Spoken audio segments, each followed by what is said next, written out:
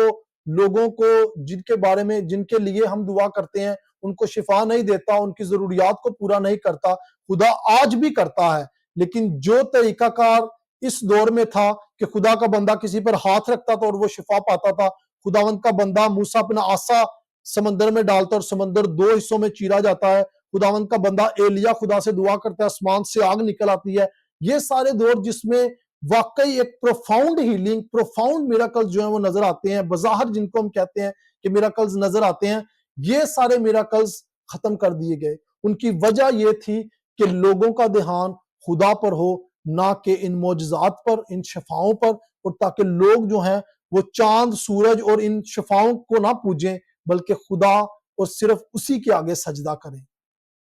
لہٰذا ان تینوں دوروں میں خدا نے اپنے پروفاؤنڈ میراکلز دکھائے، اور جب مقاصد پورے ہو گئے تو میراکلز بھی واپس لے لیے گئے۔ آگے ہم مزید دیکھیں گے کہ جو پینتیکوسٹل چرچ کی بنیاد ہے، جس کی بنیاد غیر زبانوں پر، معجزات پر، ان ساری تعلیمات پر تھی،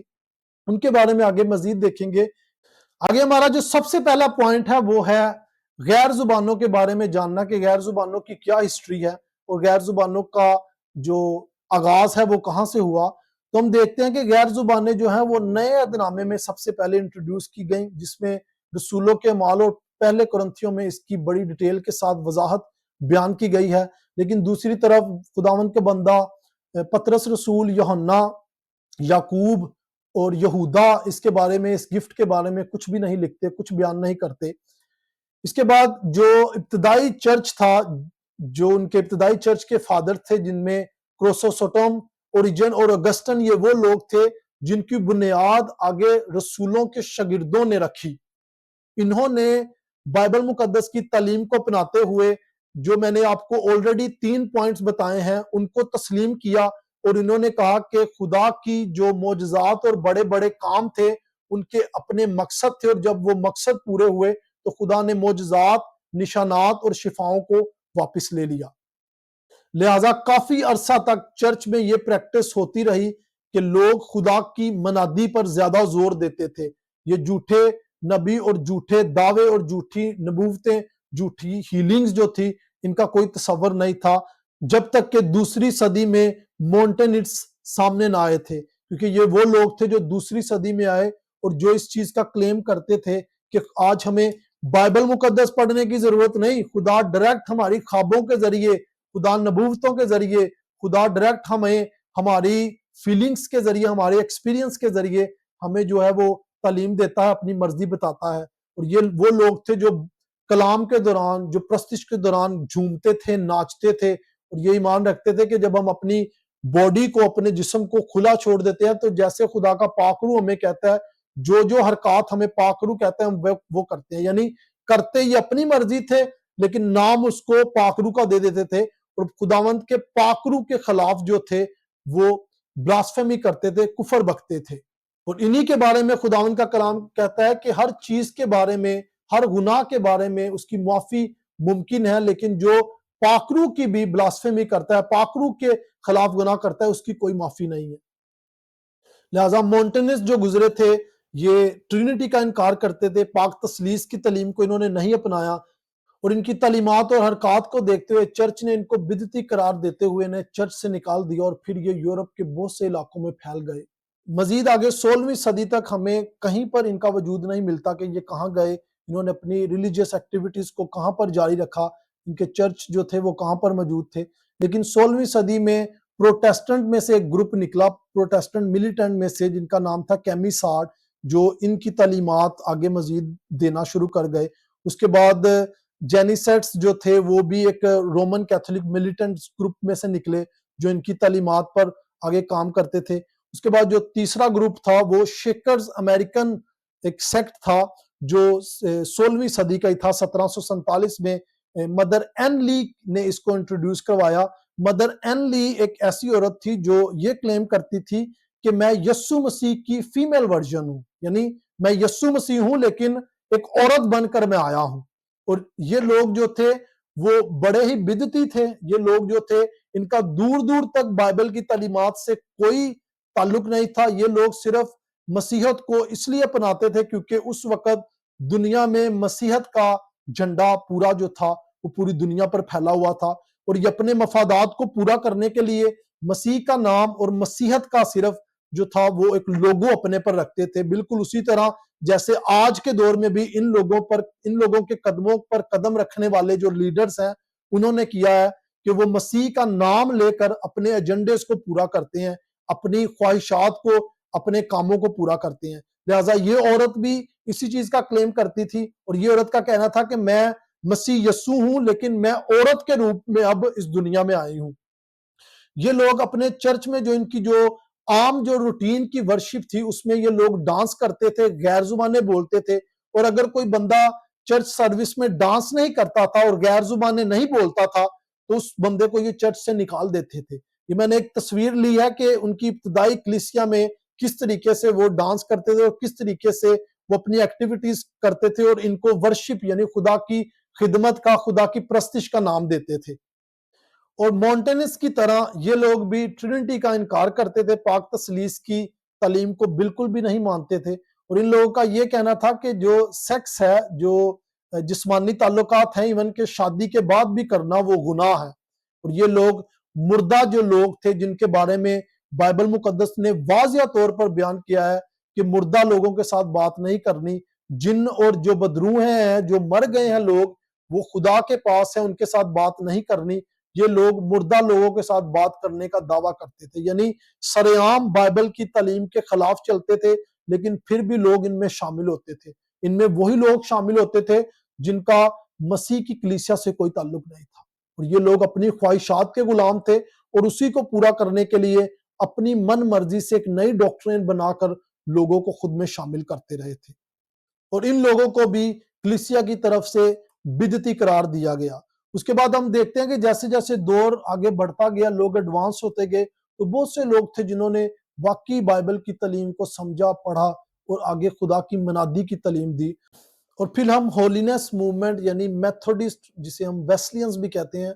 ان کی بنیاد دیکھتے ہیں، اور جن کا بانی تھا جان ویسلی، جو بظاہر ان کی نسبت کافی آرتھوڈاکس تھا اور بائبل کی تعلیم اس نے باقیوں کی نسبت کافی اچھے طریقے سے بیان کی۔ میں خود بھی ایک ویسلین میتھوڈسٹ چرچ میں بڑھا اور میں ان کی تعلیم سے بخوبی کافی واقف ہوں۔ البتہ میں خود کو میتھوڈسٹ نہیں کہتا، لیکن اس کی باقی ساری تعلیمات میں ایک تعلیم جس میں اس نے بہت بڑی غلطی کی وہ تھی سینٹیفیکیشنز کی، اور اس کا یہ ماننا تھا کہ انسان اسی دنیا میں اگر بائبل مقدس کی، یسوع مسیح کی تعلیمات کو مکمل طور پر فالو کرے تو اسی دنیا میں 100% جو ہے وہ رائچس ہو سکتا ہے اپنے اچھے کاموں کی نسبت مسیح کی تعلیمات کو مانتے ہوئے۔ جبکہ بائبل مقدس کی تعلیم ہمیں پولس رسول بیان کرتا ہے کہ جب تک ہم اس جسم میں ہیں، اس بدن میں ہیں، خداوند کے ہاتھ سے جلا وطن ہے۔ لیکن اس نے اس چیز کا اپوزٹ بتایا، اس نے کہا کہ ہم اسی دنیا میں رہتے ہوئے بھی 100% رائچس ہو سکتے ہیں، 100% راست باز ہو سکتے ہیں۔ ان کی تعلیم کو فالو کرتے ہوئے ان کی ایک شاگرد تھی جس کا نام تھا فوبی پالمر۔ فوبی پالمر نے اس کی تعلیم کو بڑا سیریس لیا، اور جب فوبی پالمر کی شادی ہوئی، اس کے 2 بچے ہوئے، تو ان کے بچے جو تھے انفینسی میں ہی مارے گئے، یعنی جب وہ چھوٹے بچے ہی تھے پیدا ہوئے تب ہی مر گئے۔ تو اس نے اپنے آپ کو مجرم ٹھہرانا شروع کر دیا کہ کیونکہ میں نے کوئی گناہ کیا جس کی وجہ سے میرے بچے مر گئے، کیونکہ اگر میں گناہ نہ کرتی، اگر مجھ میں کوئی گناہ نہ ہوتا تو خدا کبھی بھی میرے بچوں کو اپنے پاس نہ بلاتا۔ اور یہی تعلیمات کو آج کا پینتیکوسٹل چرچ بھی فالو کرتا ہے، کہ وہ کہتے ہیں کہ اگر آپ دعا کر رہے ہو اور آپ کو کوئی بیماری لگ جاتی ہے تو اس کا مطلب یہ ہے کہ خدا کا قہر، خدا کی ججمنٹ آپ پر آئی ہے، آپ نے کوئی گناہ کیا ہے، آپ کو توبہ کی ضرورت ہے۔ یعنی اگر آپ بیمار ہو، اگر آپ کا کوئی عزیز مر جاتا ہے تو اس کی وجہ یہ ہے کہ آپ کے اندر کوئی خاص، کوئی بہت بڑا گناہ ہے۔ مزید ہم آگے جو پینتیکوسٹل چرچ کے بانی تھے، جو ان کے رہنما تھے، جو ان کے 4 فادرز تھے، ان کے بارے میں جانیں گے۔ اور میرے پاس یہ کتاب ہے جس کا ٹائٹل ہے گاڈز جنرلز۔ یہ روبرٹ لارڈنس نے کتاب لکھی ہے۔ اگر کوئی بندہ جو باتیں میں کہہ رہا ہوں اگر چیلنج کرنا چاہتا ہے ان کو، تو بخوبی آپ اس کتاب کو خود بھی پڑھیں۔ اسی کتاب میں سے بہت سارے پوائنٹ جو میں آگے بیان کرنے والا ہوں، کچھ اس میں سے ہیں، کچھ میں نے ان کے اپنا پرسنل سٹڈیز کے ذریعے، ویکیپیڈیا کے ذریعے، باقی تمام ریسورسز کے ذریعے، خود کی ریسرچ سے میں نے یہ دریافت کی ہیں۔ اگر آپ میں سے کوئی بندہ انٹرسٹڈ ہے تو میں سورسز بھی شیئر کر سکتا ہوں۔ کوئی بھی ایسی چیز نہیں ہے جو میں ابھی بیان کرنے والا ہوں جو میری اپنی طرف سے ہے، بلکہ ریکارڈڈ ہے، ہسٹری میں ان کا موجود ہے۔ پھر بھی اگر کوئی بندہ اس پر کوئی ڈیبیٹ کرنا چاہتا ہے، کوئی سوال اٹھانا چاہتا ہے تو فیل فری ٹو کمنٹس می، مجھ سے رابطہ کریں، آپ مجھے بتائیں اور ہم اس کے بارے میں ضرور آگے ڈسکشن کریں گے۔ تو اس کتاب میں جن جنرلز کا ذکر کیا گیا ہے ان میں جو سب سے پہلا بندہ ہے اس کا نام ہے جان الیگزینڈر ڈابی۔ یہ بندہ خود تو پینتیکوسٹل چرچ کی اس نے بنیاد نہیں رکھی تھی، لیکن جو بندے پینتیکوسٹل چرچ کی بنیاد کے بانی تھے ان کی یہ بندہ ایک بہت بڑی انسپائریشن تھی۔ اس کا جو آگے شاگرد تھا اس کا نام تھا فرینک سینفورڈ۔ بخوبی یہ بندہ بھی خود نہیں تھا جس نے پینتیکوسٹل چرچ کی بنیاد رکھی، لیکن یہ بھی ان کے فور فادرز میں سے ایک تھا۔ آگے جو تیسرا بندہ ہے چارلز فوکس فارم، یہ بندہ تھا جس نے پینتیکوسٹل چرچ کی بنیاد رکھی۔ اس کا آگے شاگرد تھا ولیم جیمز، جو کہ افریقن بلیک کمیونٹی سے جس کا تعلق تھا، جس نے عزوزا اسٹریٹ موومنٹ کے ذریعے پینتیکوسٹل مشن کو پوری دنیا میں پھیلایا۔ اس کے بعد ہم ذکر کریں گے آگے فارسن کیتھرین کے بارے میں اور کولمن کے بارے میں۔ ان سب کے بارے میں آگے ہم ڈیٹیل سے دیکھیں گے کہ یہ لوگ کون تھے، ان لوگوں کی ڈاکٹرین کیا تھی، ان کا مشن کیا تھا، اور یہ کس مشن اور کس ڈاکٹرین کی بیس پر آگے لوگوں کو تعلیم دیتے تھے۔ اس کے بعد چارلز الیگزینڈر ڈابی جو تھا وہ اسکاٹ لینڈ میں پیدا ہوا اور اس کے بعد آسٹریلیا میں موو ہوا، اور وہاں پر انہوں نے اپنی ہیلنگ موومنٹ کا آغاز کیا۔ اس کے بعد آسٹریلیا سے یہ یو ایس موو ہوتا ہے اور وہاں پر بھی ایک ہیلنگ کروسڈ جو ہے، ہیلنگ ایسوسیشن جو ہے، اس کی بنیاد رکھتا ہے۔ اور زیادہ تر جن لوگوں کے لیے شفائیں یہ کرتا تھا وہ لوگ ہوتے تھے جو اس کو پیسے دیتے تھے، یعنی اگر کوئی بندہ اسے پیسے نہیں دیتا تو یہ بندہ اس کے لیے دعا بھی نہیں کرتا تھا۔ اور یہی وجہ تھی کہ اسی کی کانگریگیشن میں سے دو ایسی عورتیں تھیں جنہوں نے اس پر فراڈ کا کیس کیا، اور اس کی پریکٹسز کو ہم اپنے آج کے پینتیکوسٹل چرچز میں بھی دیکھتے ہیں کہ بہت سارے ایسے چرچز ہیں جہاں پر بغیر پیسوں کے دعائیں نہیں ہوتی۔ بہت سارے ایسے چرچز ہیں جہاں پر 50,000 20,000 1 لاکھ وصولی کر کر دعائیں کی جاتی ہیں۔ مزید اس بندے نے بیٹل چرچ کیلیفورنیا کی بنیاد رکھی۔ جو لوگ یورپ میں یا امریکہ میں رہتے ہیں وہ بیٹل چرچ سے یا ہلسنگ چرچ سے ضرور واقف ہوں گے۔ یہ وہی بندہ تھا جس نے ان چرچز کی بنیاد رکھی، اور یہ بندہ یہ تعلیم دیتا تھا کہ اگر آپ ڈاکٹر کے پاس جاتے ہو یا ہاسپٹل جاتے ہو، اس کا مطلب آپ مسیحی نہیں ہو، آپ کا مسیح پر ایمان نہیں ہے، کیونکہ یا تو آپ ڈاکٹر کے پاس جاؤ یا پھر آپ مسیحیت کو اختیار کرو۔ اگر آپ ڈاکٹر کے پاس جاتے ہو تو پھر آپ میرے پاس نہ ہو، اگر آپ میرے پاس آتے ہو تو ڈاکٹر کے پاس مت جاؤ۔ لہٰذا اس کی تعلیمات بہت سخت تھیں، یہ لوگوں کو مجبور کرتا تھا کہ یہ ڈاکٹرز کے پاس نہ جائیں بلکہ اسی کے پاس آئیں، اور جو پیسے انہوں نے ڈاکٹرز کو دینے ہیں وہ پیسے وہ انہیں دیں اور یہ ان کے لیے شفا کی دعا کریں۔ اور اسی طرح اس نے بہت سے لوگوں سے پیسے ہتھیائے اور خود جو تھا یہ بڑی آرام و سکون اور عیش و عشرت کی زندگی جیتا تھا، اور جو چرچ تھا اس کا وہ پوری پاورٹی میں، بڑی غریبی میں جو تھا وہ زندگی بسر کرتا تھا۔ اور یہی وجہ ہے کہ آج بھی جو ان لوگوں کے قدموں پر قدم رکھتے ہیں، ان کی لائف سٹائل سے آپ واقف ہیں، وہ خود پوری عیش و عشرت سے جیتے ہیں، اور انہی کی کانگریگیشن جو چرچ ہوتا ہے وہ غریبی میں، تنگی میں اور محتاجی میں زندگی گزارتے ہیں۔ اس کے بعد اسی کے کانگریگیشن میں، اسی کی منسٹری میں ہیلنگ رومز تھے جہاں پر اس نے سٹینڈرڈ رکھا ہوا تھا۔ جو بندہ جیسے آج بھی بہت سارے چرچز کرتے ہیں، 50,000 دو آپ کا نام سلور سے لکھا جائے گا، 1,00,000 دو گولڈ سے لکھا جائے گا، ایسے اسی نے بھی جو تھے اپنے پریئر رومز بنائے تھے، جو جتنے زیادہ پیسے دیتا تھا اسے اتنے ہی اچھے روم میں ڈالا جاتا تھا، اور رومز جو تھے، کمرے جو تھے، ان کے سٹینڈرڈ بنائے گئے تھے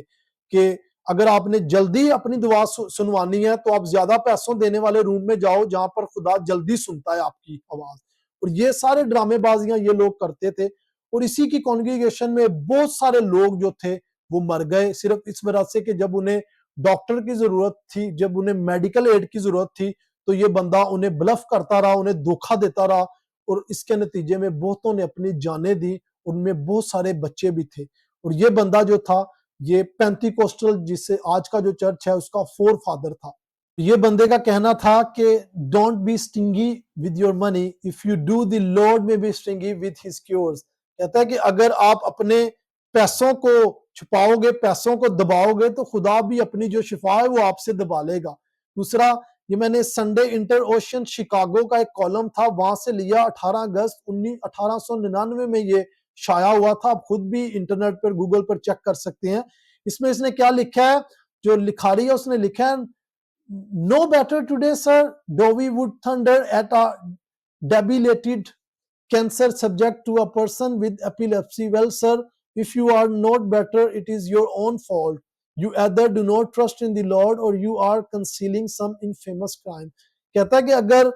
آپ کو کینسر ہے یا ایپیلیپسی کوئی مرگی کی بیماری ہے تو پریشان مت ہو. ڈیبی آپ کے لیے جو ہے ڈیبی دعا کرے گا اور آپ ٹھیک ہو جائیں گے. اگر اس کے دعا کرنے کے باوجود بھی آپ ٹھیک نہیں ہوتے، اس کا مطلب اس کی دعا میں کوئی فالٹ نہیں ہے. اس کا مطلب آپ کسی ایسے گناہ میں ہو جس کی وجہ سے آپ کو شفا نہیں مل رہی. یہ بالکل وہی کنسیپٹ ہے جو میں نے آپ کو جان ویسلی کی تعلیم میں بتایا تھا، کہ جان ویسلی کہتا تھا کہ آپ اسی دنیا میں 100% جو ہے وہ سینکٹیفائی ہو جاتے ہیں. آگے اس کی جو فوبی پالمر اس کی شاگرد تھی، اس نے اس تعلیم کو مزید غلط لیتے ہوئے کہا کہ اگر مجھے کوئی بیماری ہے یا میری دعا خدا نہیں سنتا، اس کا مطلب میرے اندر گناہ ہے. یہ بندوں نے انہی کے قدموں پر قدم رکھے، اور یہ بندے کہتے ہیں کہ بھئی اگر آپ کو شفا نہیں ملتی دعا کے بعد بھی، تو اس کا مطلب آپ بہت بڑے کرائم میں، بہت بڑے گناہ میں ہو. یعنی ان کی ڈاکٹرین کے مطابق پالوس رسول جس نے دعا کی خدا سے پھر بھی وہ شفا نہیں پاتا، وہ بہت بڑے گناہ میں مرا. اور ان کی ڈاکٹرین کے مطابق اگر آپ توبہ میں نہیں مرتے تو آپ جنت میں نہیں بلکہ دوزخ میں جاتے ہو. تو آپ خود ہی کیلکولیشن کر سکتے ہو کہ یہ تعلیم بائبل مقدس کی تعلیمات کے کس قدر خلاف اور کس قدر اپوزٹ ہے. اور مزید یہ خود بھی بندہ جو تھا وہ ایک میسیو سٹروک کے ذریعے مرا. اسے ہارٹ اٹیک ہوا تھا، اس کے ذریعے یہ بندہ 1907 میں مرا. اور یہ بندہ یہ کلیم کرتا تھا کہ ایلیا نبی کی جو روح ہے وہ مجھ میں ہے اور میں ایلیا ہوں. جیسے بائبل مقدس میں پروفیسی کی گئی ہے کہ اس سے پہلے کہ خداوند کا دن آئے ایلیا نبی آئے گا، تو یہ کہتا تھا کہ ایلیا نبی میں ہوں، ایلیا نبی کی روح میرے اندر ہے. مزید اس کے بعد جو بندہ گزرا اس کا نام تھا فرینک سینفورڈ. جو لوگ پینتیکوسٹل ایمان کو لے کر بہت سیریس ہیں وہ اس بندے کو ضرور جانتے ہو گے، کیونکہ اس کی بہت سی کتابوں اور بہت سی تعلیمات جو ہے وہ آج پبلکلی بہت اویلیبل ہے. یہ بندہ جو تھا وہ بدروحیں نکالنے کا دعویٰ کرتا تھا، ایکسورسزم کا بانی تھا آپ کہہ لیں. کہ اسی بندے نے جو تھا پینتیکوسٹل چرچ میں اس کی بنیاد کو انٹروڈیوس کروایا. اس کی گواہی یہ ہے کہ یہ ایک بار جنگل میں سے گزر رہا تھا لکڑیاں کاٹنے کے لیے، اور اسے آسمان سے آواز آتی ہے آرمیگیڈن. اور آرمیگیڈن کے بارے میں جو لوگ بائبل کو پڑھتے ہیں ان کو پتا ہوگا کہ آرمیگیڈن وہ آخری جنگ ہوگی جس میں ابلیس اور خدا کے فرشتے جو ہیں وہ جنگ لڑیں گے اور خداوند کے نام کو فتح ملے گی. اور اس بندے نے آرمیگیڈن سنا، اور جس کے نتیجے میں اس نے اپنے چرچ کی بنیاد رکھی جس کا نام تھا شیلو. اور اس نے اس کا نام رکھا کہ یہ خدا کا لشکر ہے. اس نے اپنی کانگریگیشن میں 1000 جو لوگ آتے تھے ان کو مجبور کیا کہ اپنے سارا مال و دولت بیچ کر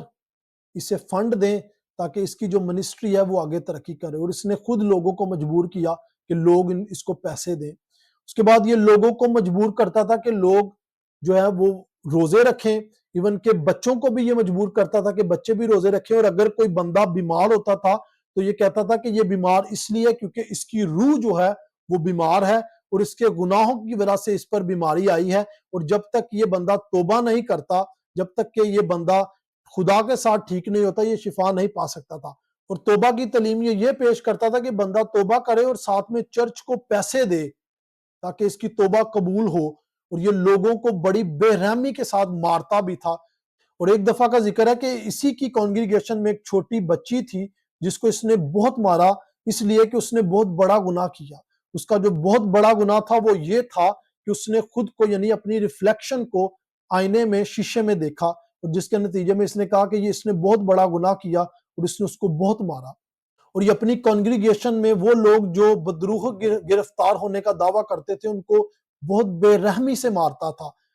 اور اسی کی کانگریگیشن میں ایک کپل تھا جن کا بچہ 6 ماہ کا تھا، وہ مر گیا اور وہ ہاسپٹل میں تھا. اس نے بچے کے والدین سے رابطہ کیا اور انہیں کہا کہ بچے کو ہاسپٹل سے چرا کر لے آؤ اور اسے میرے پاس لاؤ اور میں اسے زندہ کروں گا. اس کے بعد یہ بچے کو واپس اپنے پاس لاتا ہے. اس کے بعد جب اس کے ماں باپ بچے کو اس کے پاس لاتے ہیں تو ان سے پوچھتا ہے, کہتا ہے بچہ تو مر گیا ہے, میں چاہے جو مرضی اس کے ساتھ کروں, آپ اس چیز کا مائنڈ نہیں کرو گے. جب ماں باپ نے اس چیز کی اجازت دی تو اس نے بچے کو, 6 ماہ کے بچے کو بڑی زور سے اپنے ہاتھوں میں اٹھا کر دیوار کے ساتھ بڑی زور سے مارا, اور جب وہ بچہ دیوار سے لگنے کے بعد نیچے گرا تو جیسے ایک فٹ بال کو کک ماری جاتی ہے, بالکل ویسے ہی اس نے اس 6 ماہ کے بچے کے ساتھ کیا. آپ خود ان کی حرکات سے جان سکتے ہو میرے عزیزو کہ یہ لوگ کسی اینگل سے بھی خدا کے لوگ نہیں ہیں. اور جب اس واقعہ کی تصدیق ہم کرتے ہیں تو ہمیں کسی قسم کا کوئی ریکارڈ نہیں ملتا کہ وہ بچہ واقعی زندہ ہو گیا تھا, لیکن اس کے فالوور جو ہیں وہ بغیر کسی اتھینٹک ہسٹوریکل ریفرنس کے اس چیز پر آنکھوں دیکھا ایمان رکھتے ہیں کہ وہ بچہ زندہ ہو گیا تھا. لیکن ہسٹری میں کہیں بھی کسی کتاب میں بھی کوئی ذکر نہیں کہ وہ بچہ واقعی زندہ ہوا تھا, لیکن اس کی ساری بربریت اور اس کا سارا جو غلط ایٹیٹیوڈ اور ظالمانہ بیہیویئر جو تھا اس کے بارے میں ہسٹری کی کتابیں بھری پڑی ہیں. اور یہی وجہ ہے کہ اس کی کانگریگیشن میں بہت سارے لوگ بچوں سمیت اپنی بے وقوفیوں کی وجہ سے اپنی جان سے ہاتھ دھو بیٹھے. لیکن افسوس کی بات یہ ہے کہ آج بھی اس کی تعلیمات پر چلنے والے بہت سارے چرچ امریکہ اور یورپ میں موجود ہیں جو کنگڈم کرسچن منسٹری کے نام سے جانے جاتے ہیں. مجھے امید ہے کہ وہ جو چرچ آج بھی اس کی تعلیمات پر قائم ہے وہ اس کی طرح ایکسٹریم نہیں ہوں گے. اور الیگزینڈر ڈووی کی طرح یہ بندہ بھی یہی کلیم کرتا تھا کہ میرے اندر بھی ایلیا کی روح ہے. لہٰذا ہمارے پہلے سیشن کا اختتام ہوا, اور ہم اپنے اگلے سیشن میں دیکھیں گے کہ ان کے جو بانی تھے وہ کون تھے, اور جو انڈیا اور پاکستان میں اس چرچ کو ریپریزنٹ کرتے ہیں وہ کون لوگ ہیں. تو خداوند آپ لوگوں کے ساتھ ہو, خداوند آپ لوگوں کو ابلیس اور اس کی تعلیمات اور اس کے لوگوں سے بچا کر محفوظ رکھے. خداوند آپ کے اور آپ کے بچوں کو پر اپنا رحم والا ہاتھ ابد تک رکھے. آمین.